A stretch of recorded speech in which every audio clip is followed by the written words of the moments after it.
Hello बच्चों, मैं भोला यादव आज आपको क्लास 12 बायोलॉजी में पौधों में जनन के बारे में बताना है। बच्चे, अब पौधों का जो जनन अंग होता है वह मूल रूप से होता है फ्लावर। ठीक है ना, फ्लावर यानी पुष्प। पौधों का जो मुख्य जनन अंग होता है वो क्या होता है? पुष्प। चूंकि पौधों के जो वर्गीकरण बताया गया होगा तो बताया गया है कि पौधों का वर्गीकरण होता है दो। पहला होता है ब्रायोफाइटा, ठीक है। दूसरा होता है टेरिडोफाइटा।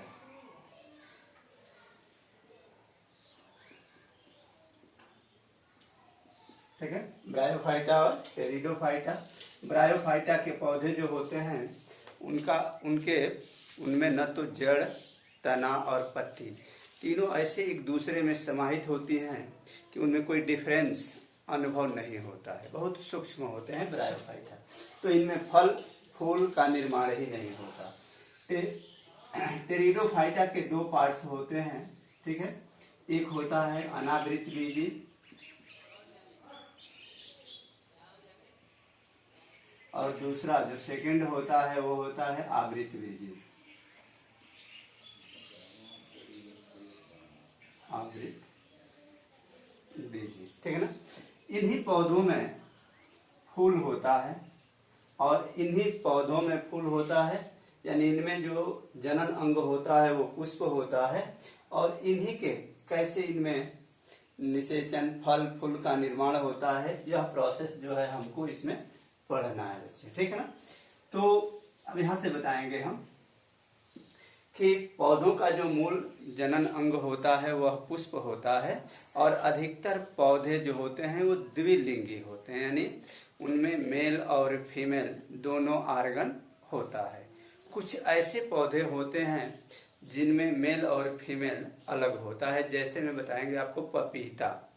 पपीता एक ऐसा पौधा है जिसमें मेल और फीमेल आर्गन अलग अलग होते हैं, इसलिए जब उनको पौधे को रोपित किया जाता है तो दो पौधे डबल लगाया जाता है, ठीक ना, जिससे मेल और फीमेल दोनों कंबाइन हो जाते हैं और तभी उनमें फल का निर्माण होता है, अर्थात नहीं हो पाता है। तो हम जानेंगे बच्चे, ये मेन जो पुष्प जो होता है इनका रिप्रोडक्टिव आर्गन यानी प्रजनन अंग होता है। अब किसी भी पुष्प का हम लेते हैं मास्टर प्लांट का, ठीक है ना। मास्टर प्लांट मीन्स सरसों का, ठीक है। ये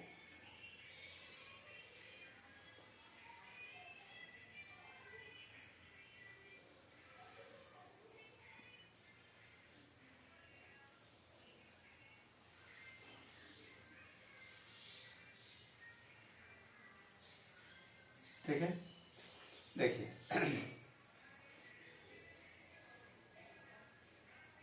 ये पार्ट्स होते हैं, ठीक है।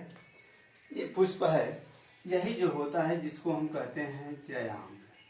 क्या कहते हैं? जयांग, यानी ये पुष्प का मादा भाग होती है। इसको कहते हैं पुमंग। यह पुष्प का नर भाग होता है, ठीक है।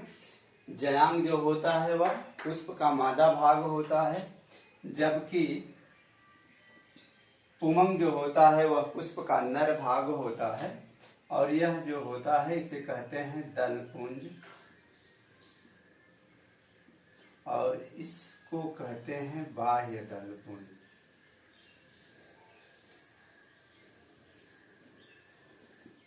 पुंज इसको कहते हैं, ये इसको कहते हैं पुष्पवृंत।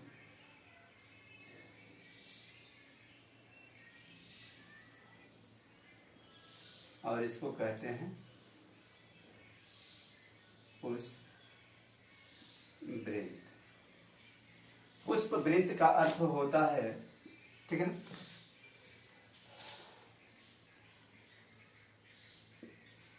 पुष्पवृंत का अर्थ होता है डंठल, यानी वह डंठल जिसपे पुष्प लगता है, ठीक ना, लगा होता है, उस डंठल को पुष्पवृंत कहते हैं। पुष्पासन का मतलब कि वह स्थान जिस पर पुष्प के समस्त भाग यानी बाह्य दलपुंज, पुमंग और जयांग चारों भाग आकर के स्थिर होते हैं, व्यवस्थित होते हैं, वह भाग पुष्प का पुष्पासन कहलाता है। ठीक है। ये बाह्य दलपुंज जो होता है यह हल्का हरा और पीला होता है और यह इसमें क्लोरोफिल पाया जाता है बाह्य दलपुंज में। और यह बाह्य दलपुंज जो है सूर्य के प्रकाश में भोजन बनाता है और भोजन बनाने के बाद वह भोजन इस पुष्प के विकास के लिए देता है। दलपुंज जो होता है यह आकर्षक कलर का होता है, जो भी रंग होता है उसका लाल, हरा, पीला, सफेद, वह आकर्षक होता है, चटकीला होता है। ठीक ना। यह इसके आकर्षक होने का कारण यह होता है कि यह कीट, जीव जंतुओं को, मानव को अपने तरफ आकर्षित करता है। जैसे गुलाब का पुष्प जो होता है वो रेड कलर का होता है, लेकिन बहुत सुंदर लगता है, तो हम उसको क्या करते हैं, टच करते हैं, छूने की जिज्ञासा बनती है।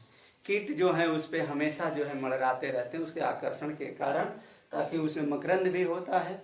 और यह प्रकृति ने इसलिए इसे आकर्षक बनाती है ताकि पुष्प जो है उसमें परागण की क्रिया हो सके। यह जो होता है पुमंग नर भाग होता है। अगर एक एक करके देखा जाए तो यह इस तरह की संरचना होता है बच्चे। ठीक है, ऐसे संरचना। ठीक है, इसको जब आप सरसों के पुष्प या किसी भी पुष्प में जाकर के देखेंगे तो यह 6 होता है संख्या में। इस तरह की संरचना जो है, इसके ऊपर छोटे छोटे कण लगे होते हैं जिसे कहते हैं पराग कण, यानी इसे हम नर कण भी कहते हैं। ठीक है ना। यह भाग ऐसे होता है। इसके बाद से यह होती है मादा भाग, जयांग। ठीक है ना। मादा भाग का स्ट्रक्चर जो होता है अब इस तरह से होता है।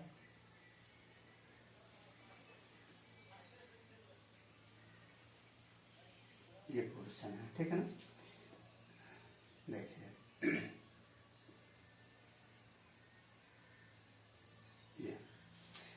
यह जो है इसको कहते हैं वर्तिका,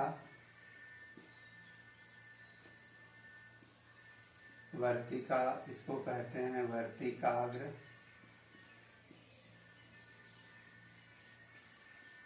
इसको कहते हैं अंडाशय। ये पार्ट्स होते हैं इसके 3। ठीक है। तो ये पार्ट्स हैं फ्लावर के।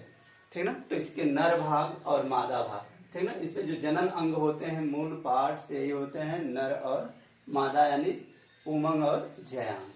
देखिए अब इनमें जो होता है किसी भी माध्यम से, ठीक ना, चूंकि यह जंतु तो है नहीं कि नर मादा के पास जा सके, तो इसलिए इनकी निषेचन क्रिया जो होती है वह किसी न किसी रूप में प्राकृतिक घटनाओं पे अधिकतर निर्भर करते हैं।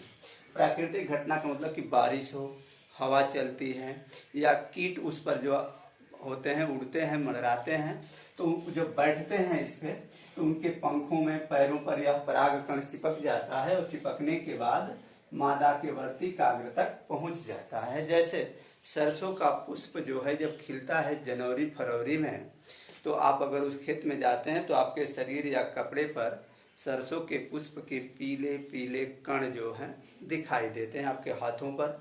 तो वह जो पीला सूक्ष्म कण होता है वो हर पुष्प में होता है और उसी को कहते हैं पराग कण।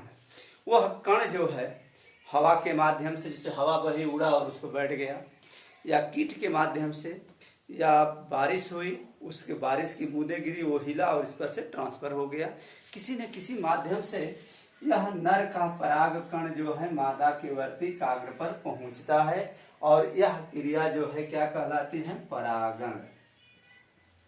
क्या कहलाती है बच्चे, परागण, पोलिनेशन।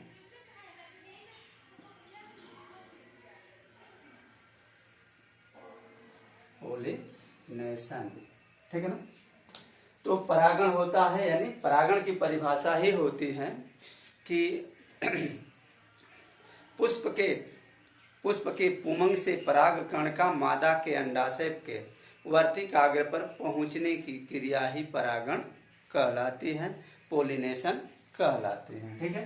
तो यह परागण या पोलिनेशन जो होता है ये दो प्रकार का होता है। पहला स्व परागण, सेकंड जो होता है वह पर परागण। स्व का मतलब होता है सेल्फ, अपने आप, यानी वह क्रिया जो प्राकृतिक घटनाओं के द्वारा होती है, यानी वर्षा, हवा, कीट, जंतुओं के द्वारा जो परागण क्रिया होती है उसे स्वपरागण की क्रिया कहते हैं। और इसमें ठीक ना, इसमें अधिक मात्रा में परागण बनते हैं, पराग के कण बनते हैं। और वह जैसे हवा चली, धान की खेती होती है या गेहूं की खेती हो तो प्लाट के प्लाट होता है, जब हवा बहती है तो एक कण जो है, एक धान या गेहूं की जो पुष्प होते हैं दूसरे पर लहराते हैं और इस तरह से उनके पराग कण जो है दूसरे पर ट्रांसफर होता जाता है। यानी परागण की क्रिया जो देखा जाए तो एक ही किस्म के पौधों में होती है। धान तो धान ही में, गेहूं तो गेहूं में, आम तो आम ही पर, ठीक ना, पीपल तो पीपल पर, ठीक ना। यह क्रिया एक ही जाति के पौधों में यह क्रिया होती है परागण, जो प्राकृतिक घटनाओं पर निर्भर करती हैं। इनके जो बीज होते हैं स्वपरागण के, इनका उत्पादन जो होता है वह कम होता है पर परागण की अपेक्षा। ये अधिकतर रोगग्रसित भी होते हैं, इनमें तरह तरह की बीमारियां भी उत्पन्न होती हैं, इनका पैदावार कम होता है, उपज भी कम होती है, दाने भी कमजोर होते हैं। लेकिन जो पर परागण है, पर का मतलब होता है दूसरों के द्वारा, यह एक तरह से वैज्ञानिक मेथड है, विज्ञान पर आधारित मेथड है। और इस मेथड पर ही जो है नए नए किस्म के आज बीज जो हैं उपलब्ध हो रहे हैं। आप देख रहे हैं कि जैसे धान की भी तरह तरह की वैरायटियां आ रही हैं, गेहूं की भी तरह तरह की वैरायटी जो आ रही हैं, यह वैरायटी जो है पर परागण के द्वारा होता है। जैसे आप देखिए धान का, जैसे अभी नाम सुन रहे हैं आप दामिनी, दामिनी के बाद दूसरा धान जो है मान लीजिए कि